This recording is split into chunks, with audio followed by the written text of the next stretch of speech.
The New York Islanders' inconsistency continues. They look great on Saturday, beating Winnipeg, and then fall apart on Sunday against the Devils. But that isn't good enough at this point of the year. We'll break it all down for you next on today's Locked On Islanders podcast. Your Locked On Islanders, your daily podcast on the New York Islanders. Part of the Locked On Podcast Network, your team every day.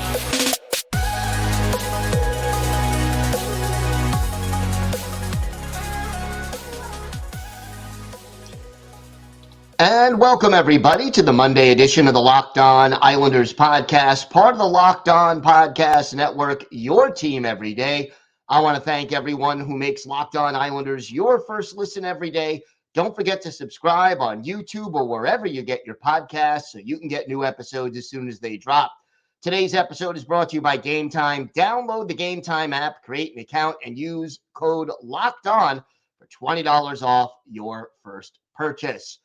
We have got a lot to discuss on today's show. How can a team look so good one minute, and look so bad the next? But first, if there's something Islanders related on your mind, if you have a question, a comment, maybe a topic you'd like us to discuss on a future episode, you can email us at lockedonislanders@gmail.com. And if you leave your first name and where you're from, we're happy to mention you on the show when we discuss whatever's on your mind. You can also follow the show on X at Locked On Isles, and you can follow me, Gil Martin, on X at Ice Wars, NYRVSNYI. We'll keep you up to date on all things Islanders all season long, and I am live tweeting during nearly every Islanders home and road game, so join me for some instant insight and analysis, and it's great to talk Islanders hockey with you, game time or anytime. The inconsistency continues for the New York Islanders.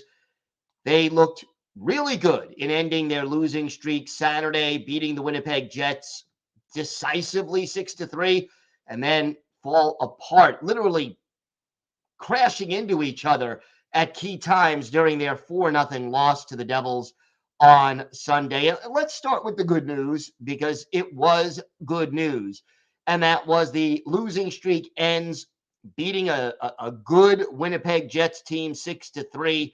And I got to say, the first two periods where the Islanders built up a 6-1 lead had to be two of the better periods this team played all season long.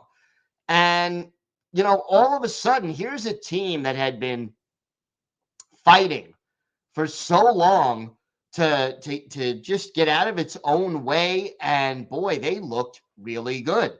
Semyon Varlamov, 32 saves in the win. They stayed out of the penalty box. I mean, really, only one penalty, only one power play all game for the Winnipeg Jets, which is really, really good. And the Islanders beat their top line. Kyle Connor, -4 in this game.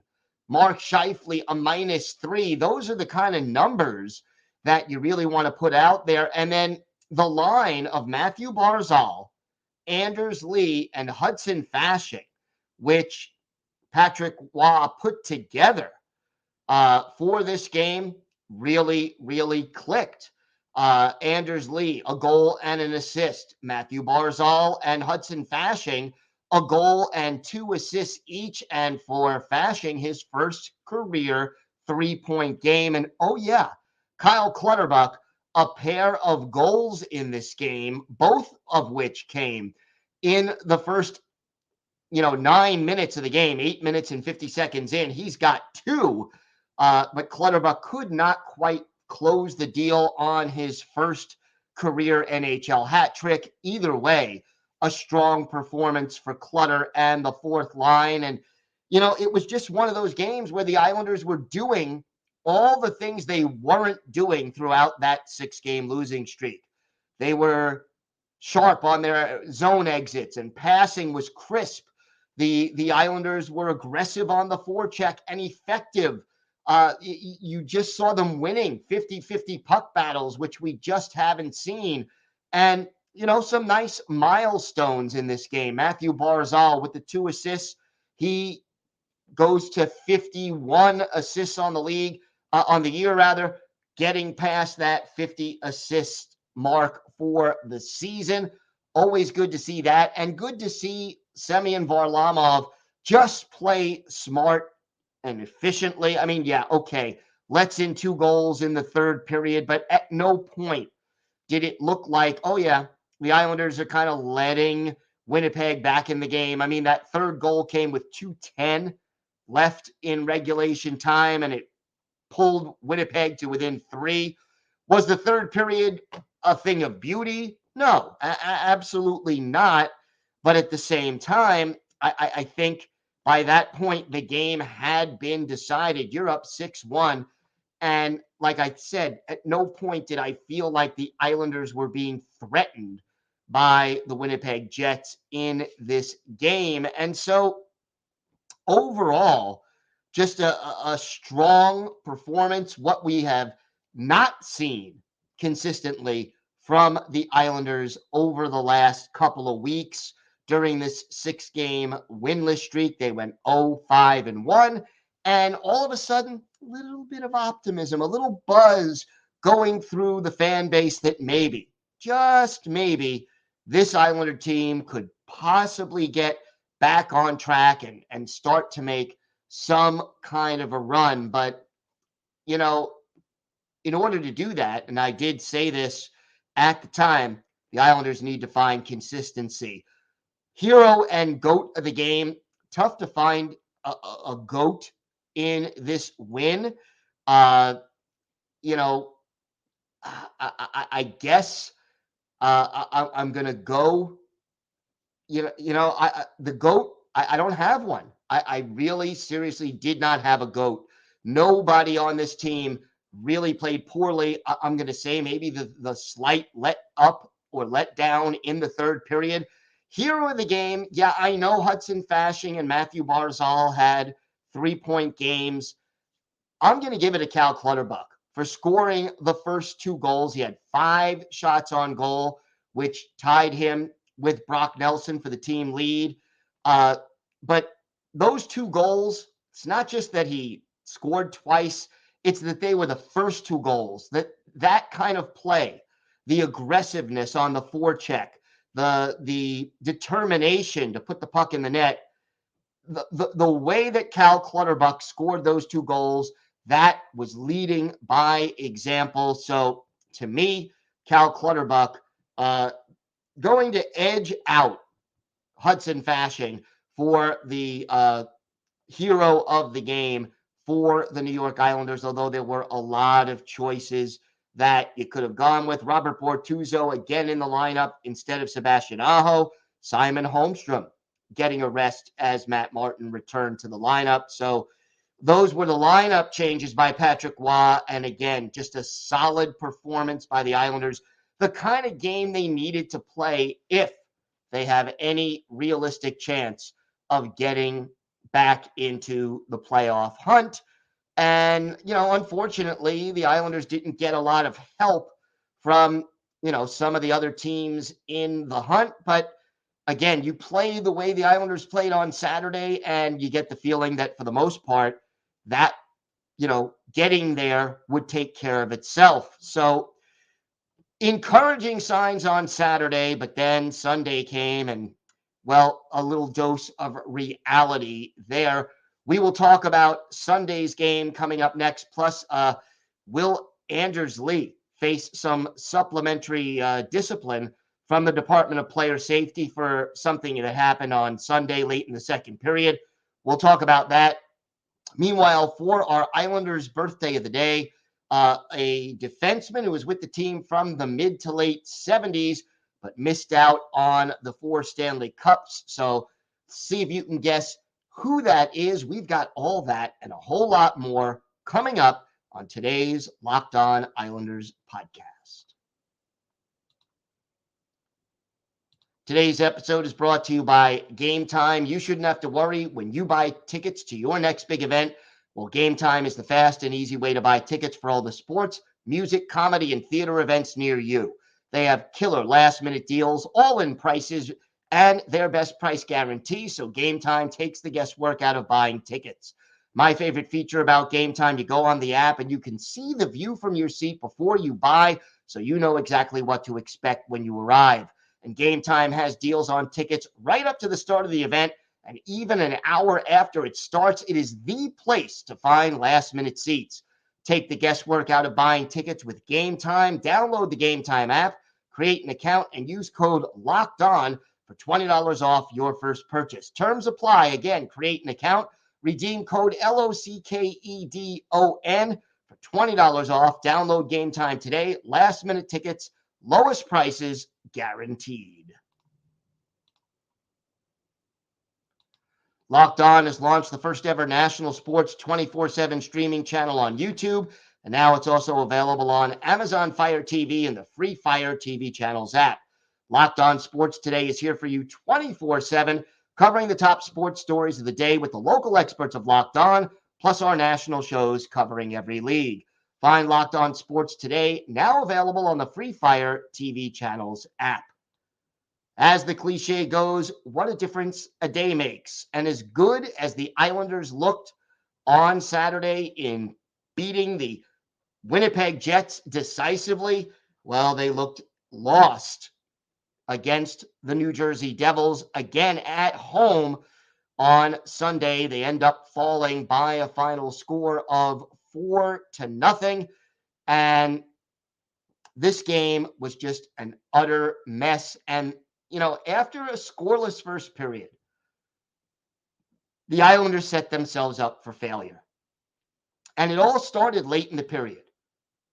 3 penalties in the last 2 minutes and 12 seconds of the first period. Bo Horvat holding the stick, 17:48. Cal Clutterbuck cross-checking, 19:10. Casey Cizikas hooking, 19:55. The result? Some 5-on-3s and extended power play time for the New Jersey Devils. And what ends up happening? 38 seconds into the second period, Timo Meier converts on the power play. Islanders down 1-0. And then shortly after the man advantages end, Jack Hughes makes it 2-0. Game over. I mean, another goal by Alexander Holtz. But you know what? The Jack Hughes goal, to me, was almost like the Islanders season in microcosm. 3 Islanders end up colliding. Kyle Palmieri, Bo Horvat, Noah Dobson end up colliding at the offensive blue line for the Islanders. The result is an odd man rush. It was either a 2-on-1 or almost a 3-on-1, depending on which angle you looked at it. And Jack Hughes gets that goal. And not only was it embarrassing and ugly, but it was demoralizing. And, the Islanders in this game outshoot the Devils 36-30. Kaapo Kähkönen, a shutout, 36 saves. Yeah, there were some good saves in there, but not enough high danger chances, really, for the New York Islanders in this game. And just the offense wasn't clicking for the Islanders. And yeah, you could, again, talk about the 36 shots, but how many of them were real high danger chances? And then, as we've seen all season with this team, how many times do they fail to convert on really good scoring chances? And we saw some of that in the first period. The game is all even. It's 0-0. Here's your chance to get in and take an early lead and get the crowd fired up and get the confidence going. You had, 2 power plays midway through the period, including what was a very brief 5-on-3. But you had these power play chances, and of course, the power play does absolutely nothing. There was a shorthanded chance in this game by Ryan Pollock that they were down 2 men, and he had a breakaway. You would think, wow, what a chance. Couldn't quite pull it off. There were chances. There were chances for this team to get the job done, but they didn't get it done. And unfortunately, the Islanders strike out. And again, to me, it was effort that was just lacking. And you don't like to see that. One day after you play this wonderful game, you come out and you lay an egg. And I don't even know where to begin other than to say that the one thing the Islanders have done all year consistently is be inconsistent. So you put together a great game on Saturday, and then you watch it all blow up in your face on Sunday. And again, we've also seen so many times this season this team play down to the competition. And I don't mean to insult the Devils. There is a lot of young talent on this Devils team. But if you're asking me, who's the tougher opponent over the course of the season? Who's the better team this year, Winnipeg or New Jersey? I got to go with Winnipeg. And yet the Islanders play so well against Winnipeg, but they don't play well against the Devils. They're now 0-3 against New Jersey. But here's the thing. The Devils, their speed is very difficult for the Islanders to match. And that's why they are always falling behind the New Jersey Devils and always losing to the New Jersey Devils. And it just, didn't work out at all for this team on this afternoon, early evening. 5 o'clock start, really kind of difficult to fathom. And look, hero and go to the game. Do I have a hero in this contest? I almost don't know where to go with that. I mean, it just, do I go with Kyle McLean because he had 3 hits in 10 and a half minutes and won 60% of his faceoffs? I mean, can I go there? I don't know. Hard to pick a hero. Go to the game. There are 2 candidates. I'm going to mention them both, but I'm going with one. Noah Dobson, who has been in a little bit of a funk lately offensively and hasn't really looked good defensively either. Dauber, a -3 in this game. He's struggling as of late. Needs to get out of this slump because the team needs him for sure. And then, obviously, to me, the one who's going to win the go to the game, it's got to be Anders Lee. 20 minutes in penalties, a -1. Got kicked out of the game, and we're going to talk more about that a little bit later. But this team, at the end of the day, just not good enough. Just doesn't have the heart that you need to see from the New York Islanders. And, they're not good enough to beat other teams when they're not giving an all-out effort. And we didn't see that all-out effort against the New Jersey Devils. So now you kind of look at the standings and you realize that the New York Islanders are really, really fading. There are 11 games left in the season. 11. The Islanders are only 3 points behind Detroit. They are right now 6 points behind Philadelphia, 8 points behind Tampa Bay. They have a game in hand on Philly.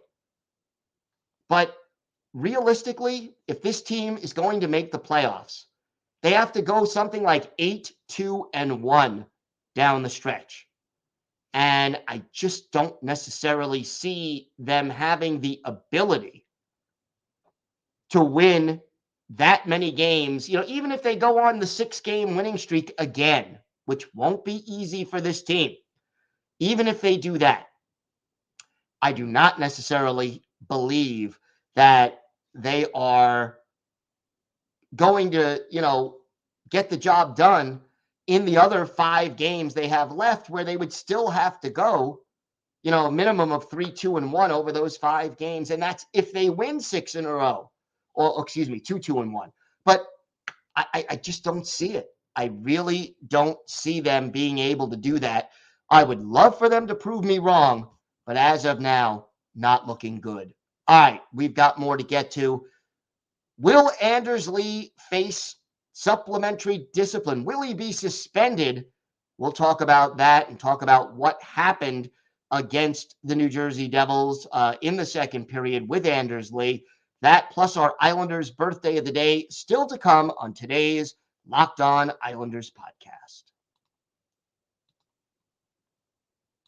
Today's episode is brought to you by Sleeper. We are heading into the home stretch of the season, Islander fans, and regardless of where we are in the standings, I want to remind you that you can win big playing daily fantasy hockey on Sleeper. That's the official daily fantasy app of the Locked On NHL Network. Sleeper is our number one choice for daily fantasy sports and especially daily fantasy hockey, because with Sleeper, you can win 100 times your cash in daily fantasy hockey contests. All you have to do is pick whether studs like Horvat, Crosby, or McKinnon will record more or less than their sleeper projections for things like goals, assists, saves, plus, minus, and more in a given game. To win a 100 times bet on Sleeper, you need to correctly predict the outcome of 8 player stats. You heard me, Islander fans. You can win 100 times your money playing daily fantasy hockey with Sleeper. Use promo code LOCKEDONNHL. You'll get up to a $100 match on your first deposit. Terms and conditions apply. That's code LOCKEDONNHL. See Sleeper's terms of use for details and locational availability. Locked On has launched the first ever national sports 24/7 streaming channel on YouTube, and now it's also available on Amazon Fire TV and the free Fire TV channels app. Locked On Sports Today is here for you 24/7, covering the top sports stories of the day with the local experts of Locked On, plus our national shows covering every league. Find Locked On Sports Today, now available on the free Fire TV channels app. It happened late in the second period, and it wasn't a good sign. Anders Lee hit with a pretty bad penalty and gets 5 minutes for boarding, a 10-minute game misconduct, and 5 minutes for fighting, all in one play. And it came with just 3:12 left in the second period. The Islanders down 3-0 at that point, and it's a knee-on-knee hit on Nico Hischier that ends up leading to the ejection. Timo Meier steps in and drops the gloves with Anders Lee, and after the commercial, they review the hit on Hischier, and they basically decide, yeah, it's ejection worthy. And, the Islanders are shorthanded for 5 minutes and, game over, essentially.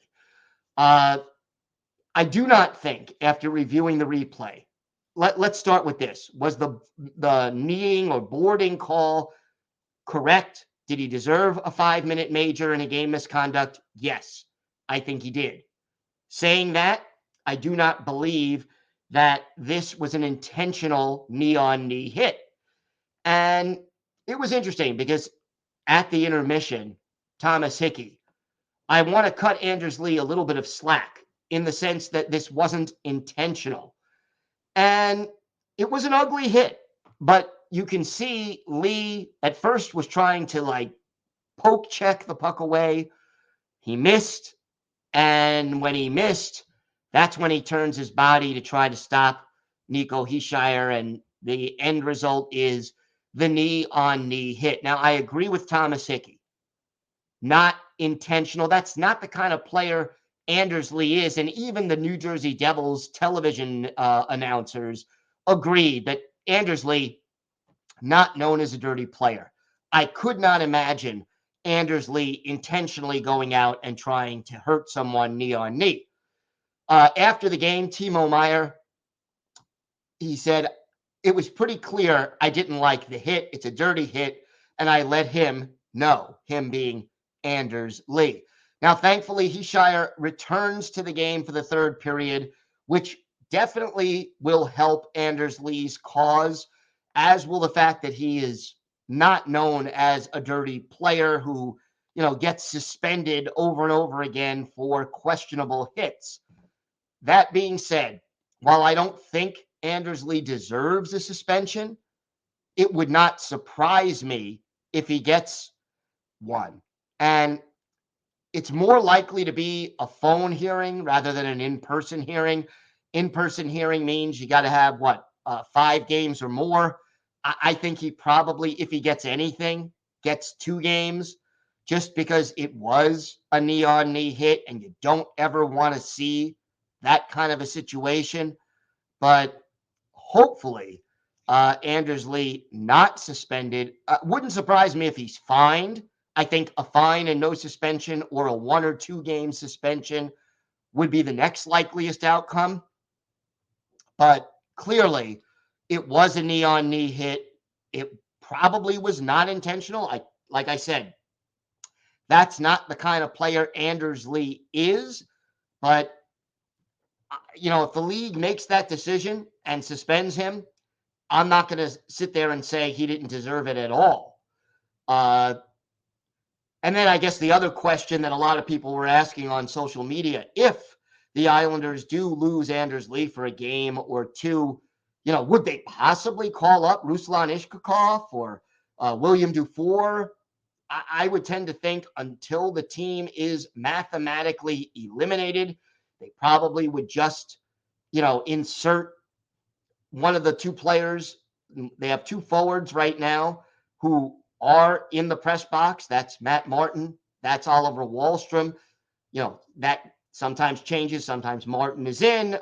Saturday, Simon Holmstrom sat. But I would get the feeling one of the 2 black aces would be inserted into the lineup before we would see someone called up from Bridgeport. That may change if the Islanders are mathematically eliminated. They're not that far off still from the playoffs. They're just not playing well enough to lead me to believe that they can get that streak going and make the playoffs. So that's kind of where we stand as of right now. And of course, we'll keep you posted via X about that situation.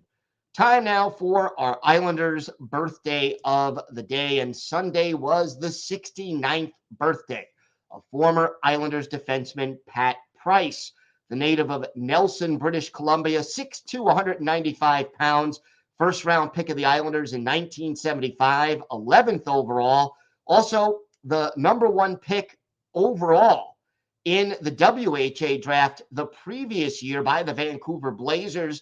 And he did play 1 season for Vancouver in the WHA before signing with the Islanders for 75-76. Spent most of that year in the minors, but played 4 games for the Isles and had 2 assists, and was a regular with the team through the 78-79 season, after which he joined the Edmonton Oilers in their first season in the NHL, later played for the Penguins, Les Quebec Nordiques, and very briefly the New York Rangers and Minnesota North Stars before hanging up his skates after the 1987-88 season.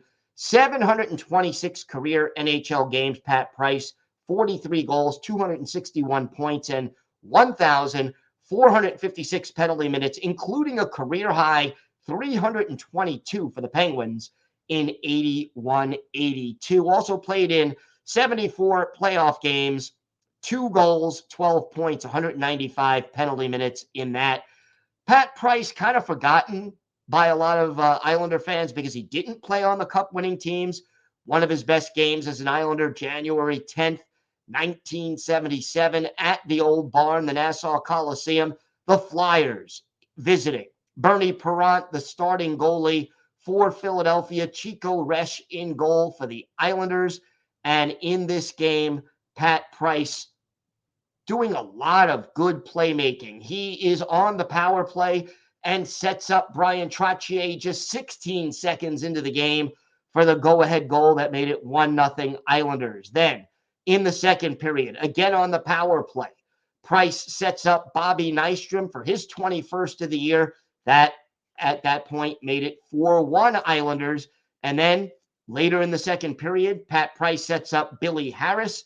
That makes it 5-1 Islanders. The Islanders win it by a score of 8-3. For Pat Price, 3 assists. He's a +2, takes 3 shots on goal as the Islanders trounce the Broad Street Bullies by a score of 8-3.